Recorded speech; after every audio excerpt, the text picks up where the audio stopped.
Hey everybody, it's your buddy Beard Grizzly. I see this question all the time. How can Felwinter use a knee strike when he's a Warlock?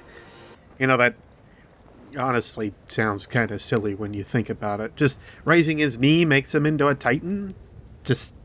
I'm gonna make so many people mad with this one, aren't I? But in seriousness, I know this is a question asked on a lot of forums all the time. Reddit, other channels, it springs up a lot.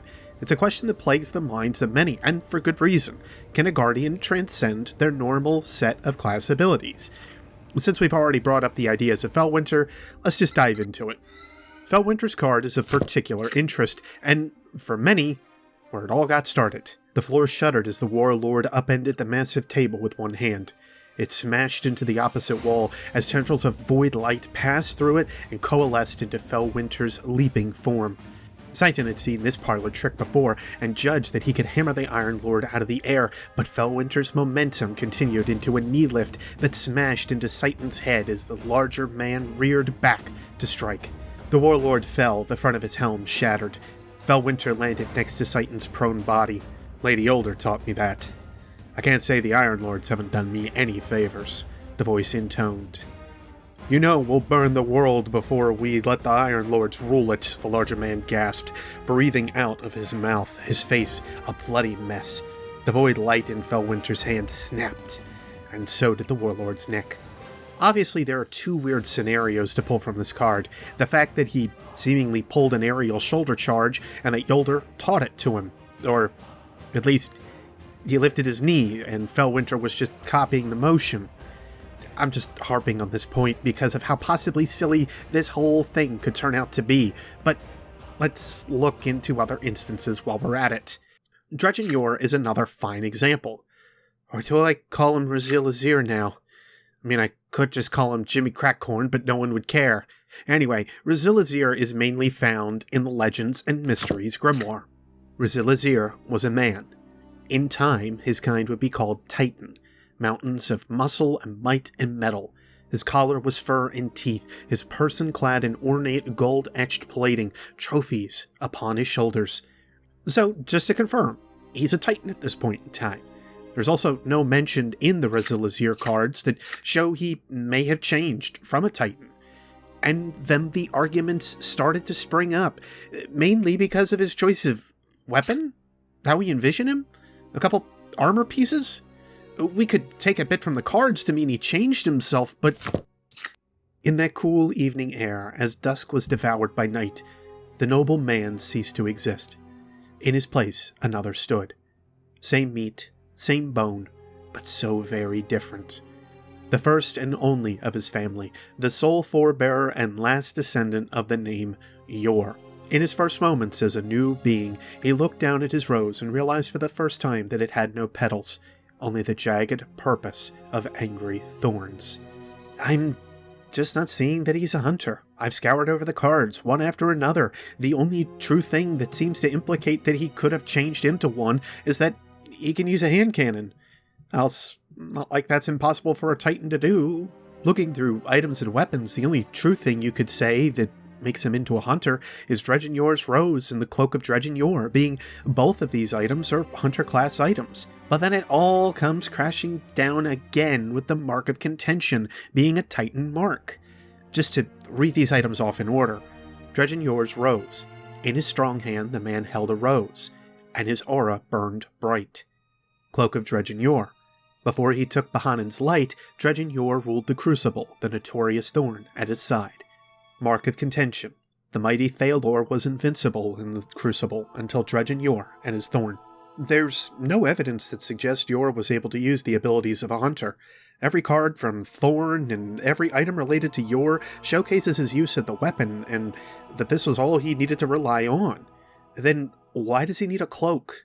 Well, I don't know, maybe he's trying to disguise himself, keep himself well hidden, blending in. It's not like it's an uncommon practice for people to put a hood up and stay somewhat inconspicuous, which then makes you really stand out in the crowd. Razil was in a place where his fellow Guardians were starting to congregate. Is it so much to think like that of Felwinter learning or picking up moves like Shoulder Charge from Yolder that he could have thought, hey, That cloak sounds like a really good idea to just not show my face. I really want to do that. I'm going to read this again. Rizilazir was a man. In time, his kind would be called Titan. Mountains of muscle and might and metal. His collar was fur and teeth.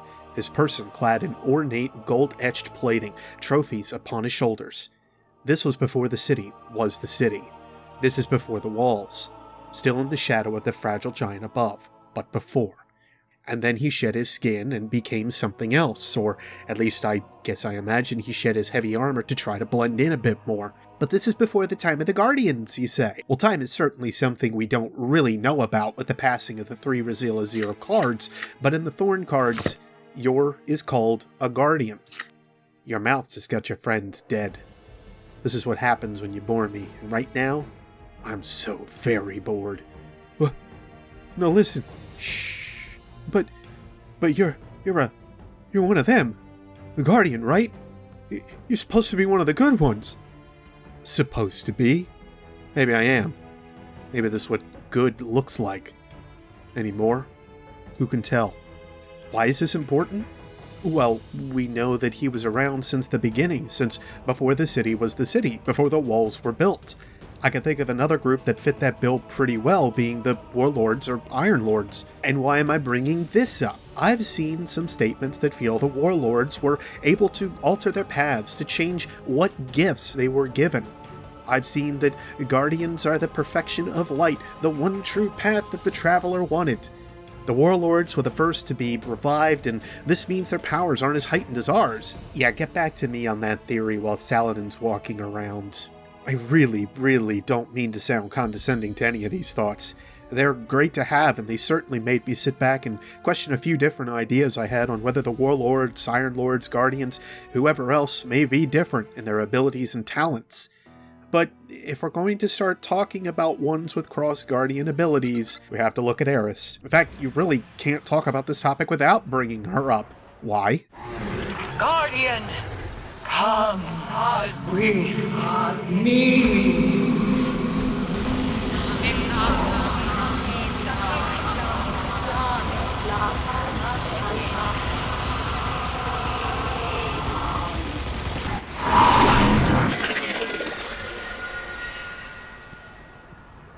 It was the best I could do with so little time. You pulled us out. One of Toland's tricks. Eris is a hunter. Why do you hold these secrets like weapons, to damn us all?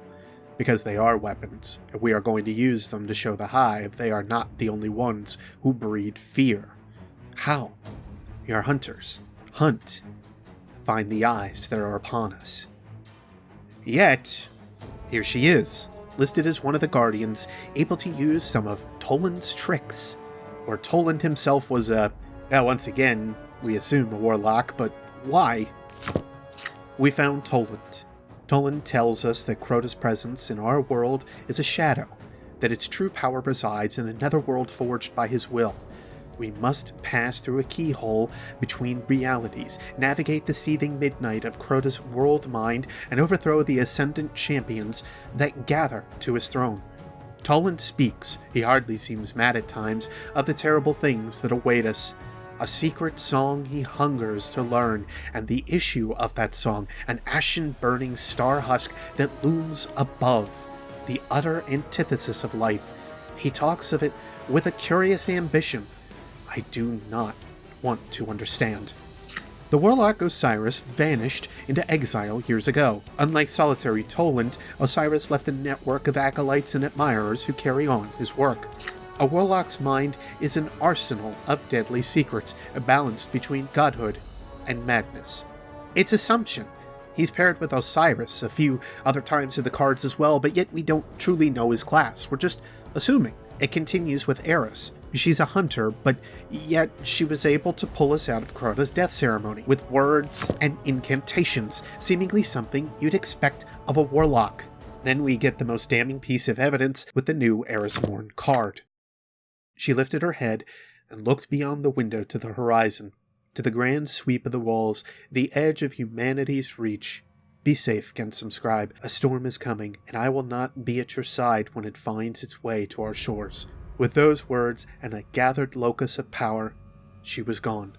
I certainly don't know of a hunter that can just disappear. Stealth up, sure, but that just poof. Of course, we know both Toland and Eris don't necessarily focus on powers particular of the light, but neither did Dredgen Yor, and Felwinter certainly didn't know what to make of his own existence, which is evident by him questioning himself in the Timur card. "Where are you taking me?" Felwinter rushes to Timur's side, his eyes jumping focus, anticipating another attack. "You seem far too obsessed with these war mines." Timur stops and stares into the horizon, as if smelling something, not danger, discovery. He draws his fellow Iron Lord close. "Tell me, Felwinter," he whispers, "what does the word seraph mean to you?" Felwinter leans in to whisper back. "Old Earth theology? I know its power well. One can make great use of the traps of faith and its myths." "Damn you, Exos!" the whisper game abandoned. "Do you even ponder the before? Or that number etched into your flesh? Do you see yourself in your dreams? Have you ever wondered what it is that calls you into the void of memory, where the edge of the past infects your present?" He returns to his game of whispers. "It's an itch you can't scratch, isn't it? Well, maybe you can. You think I'm one of them? That all Exo are? Lord Felwinter, I know what you are. And you are no war mind, or even one of its puppets. Come, you must see this." Timur directs Felwinter's eyes toward the eastern horizon, where a building crowned with the initials CB is now in view.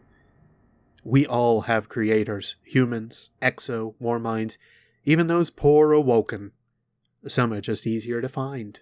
Felwinter is really a lost puppy, the poor guy. Let me get to the point. As we go along from card to card, item to item, we start to see these little inconsistencies that spring up from time to time based on what we know of the characters within the cards or the game. A lot of times they can just be there for dramatic effect, but then later expanded upon in the grimoire or item text, like that of Eris. We still have a lot of questions that need answering about her and Toland and where exactly they get their powers, but one thing's for sure, the powers they display are not necessarily of our knowledge of the light. It could be exactly what the Shadows of Yor allude to with Tebben Gray's journal. But this hasn't answered the question. Can Guardians transcend their given abilities or add to the repertoire that they already have? Eris and Toland could signify yes, while Yor could actually show a loss of power and reliance on weapons. While Felwinter, well, sometimes a knee lift is just a knee lift. There's one truth about all four of these individuals. They had to have some kind of force acting upon them for them to gain this kind of power. Eris, Toland, and Yor all follow somewhat similar paths, while Felwinter was just watching closely, somewhat lost in his identity. That was the driest I have ever been, but I hope this makes sense to some of you. I'll sum it up again with my thoughts. Sometimes a knee lift is just a knee lift. One instance of showing a cross-class ability doesn't really present a lot of information to support the idea of this being true. In a lot of other cases, like Anna Bray using Golden Gun, the Iron Lords using their abilities as given by their classes like Timur and Stormcaller, etc., I'm just not convinced it can be true. So if you're thinking about tossing hammers of void energy as a warlock or something to that effect, I wouldn't get your hopes up. I've been Beard Grizzly, and if you liked what you heard, share my thoughts, or don't. That's what the like and dislike buttons are for. If you're not sure what to say, but would like to support the channel, leave the phrase, knee lift, in the comments below. Otherwise, Guardians, keep your light strong, and I'll see you next Spacetime. Take care.